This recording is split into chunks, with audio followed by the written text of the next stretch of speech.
के पास स्वागत है आपका। आप देख रहे हैं डीडी न्यूज। आपको बता दें कि दिल्ली शराब घोटाले मामले में मुख्यमंत्री अरविंद केजरीवाल पेश होने के लिए राउज एवेन्यू कोर्ट पहुंच गए हैं। अरविंद और आपको बता दें कि उनको अरविंद केजरीवाल को कोर्ट से बेल मिल गई है।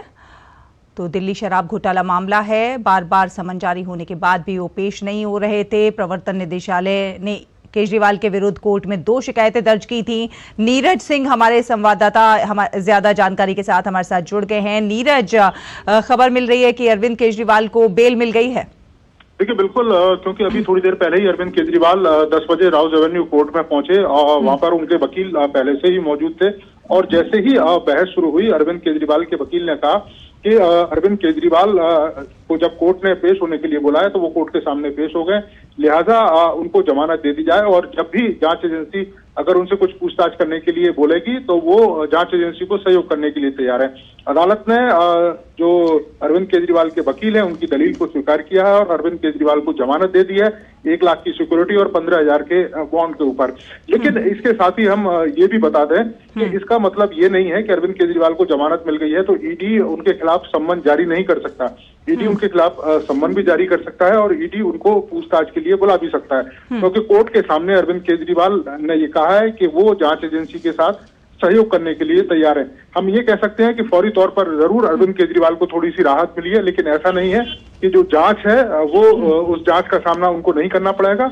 ईडी उनको फ्रेश सम्मन जारी कर सकती है और उन्हें पूछताछ के लिए बुला सकती है। नीरज, जब वो कह रहे हैं कि हम जांच एजेंसी के सामने जो है सहयोग करने के लिए तैयार हैं, तो इतने समय से जांच एजेंसी के साथ सहयोग क्यों नहीं कर रहे थे? 8 सम्मन, उनकी अवहेलना करना, सहयोग नहीं करना, फिर ये सब क्यों हो रहा था? तो देखिए, यही दोहरी कह सकते हैं कि रणनीति है अरविंद केजरीवाल की कि अदालत के सामने कुछ और कहते हैं, जांच एजेंसी के सामने कुछ और कहते हैं। आपने देखा भी होगा कि जब प्रवर्तन निदेशालय ने सम्मन जारी किए थे तो कभी राजनीतिक व्यस्तता का उन्होंने बहाना दिया। जब दूसरी बार सम्मन जारी किए तो उन्होंने ये कहा कि वो मेडिटेशन के लिए जा रहे हैं और अलग अलग सम्मनों पर अलग अलग तरीके के बहाने बनाते रहे। जब ईडी ने तीसरा और चौथा सम्मन जारी किया तो उन्होंने ईडी से पूछा कि क्या वो मुख्यमंत्री को सम्मन जारी कर रहे हैं या व्यक्तिगत रूप से केजरीवाल को जारी कर रहे हैं। तो इस तरह के तमाम बहाने उन्होंने ईडी के सामने रखे और यही कारण है कि उसके बाद ईडी अदालत में गई और ईडी ने अदालत को ये स्पष्ट किया कि केजरीवाल लगातार अवहेलना कर रहे हैं ईडी के सम्मनों की, लगातार बहाने बना रहे हैं। लिहाजा अदालत इस मामले में दिशा निर्देश दे। अदालत ने 16 तारीख को ये रखा था कि अरविंद केजरीवाल को 16 तारीख को अदालत के सामने पेश होना होगा। उससे पहले भी आप देखें तो कल भी एक लंबी बहस हुई और ये अरविंद केजरीवाल की तरफ से ये कहा गया कि वो 16 तारीख को अदालत के सामने पेश नहीं हो सकते, तमाम तरह की व्यस्तताएं। लेकिन अदालत ने स्पष्ट कर दिया कि 16 तारीख को उनको अदालत राउज एवेन्यू कोर्ट में पेश होना पड़ेगा। यही कारण है कि उनको आज पेश होना पड़ा। लेकिन अरविंद केजरीवाल के जो वकील हैं उनकी दलील कोर्ट ने स्वीकार की और उनकी जो जमानत है वो इस समय स्वीकार कर ली है, जिसमें 1 लाख रुपए सिक्योरिटी और 15,000 रुपए बॉन्ड। ये भी बताइए नीरज, जिस तरह से मुख्यमंत्री अरविंद केजरीवाल कहते हैं कि मुझे क्या मुख्यमंत्री के तौर पे बुलाया गया या व्यक्तिगत तौर पे बुलाया गया है, क्या मुख्यमंत्री के तौर पर ईडी जो है समन नहीं भेज सकती है?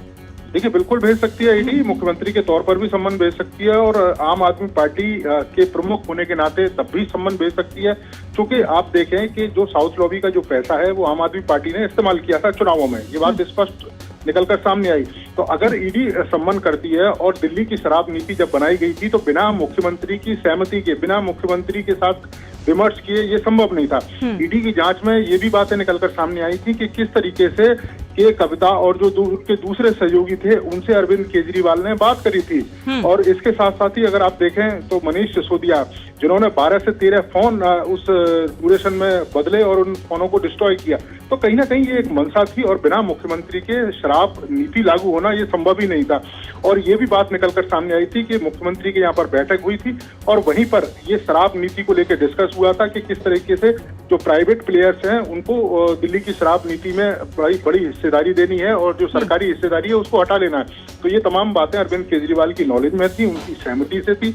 यही कारण है कि ईडी अरविंद केजरीवाल से पूछताछ करना चाहती थी, मुख्यमंत्री के नाते भी पूछताछ करना चाहती थी और आम आदमी पार्टी के प्रमुख होने के नाते भी पूछताछ करना चाहती थी, क्योंकि साउथ लॉबी का जो पैसा है वो चुनावों में भी खर्च हुआ। तो ये लगातार बहाने बनाना कहीं ना कहीं एक रणनीति थी अरविंद केजरीवाल की, ताकि ईडी की जांच से वो बच सके। लेकिन अब कोर्ट ने भी ये कह दिया कि उनको सहयोग करना होगा और ईडी की तरफ से भी ये है कि वो फ्रेश सम्मन जारी करके अरविंद केजरीवाल को पूछताछ के लिए बुला सकती है। तो चलिए नीरज, आप अपनी खबर नजर बनाकर रखिए इस खबर पर, आगे आपसे संपर्क करेंगे ज्यादा जानकारी हासिल करने के लिए। फिलहाल धन्यवाद हमारे साथ जुड़ने के लिए।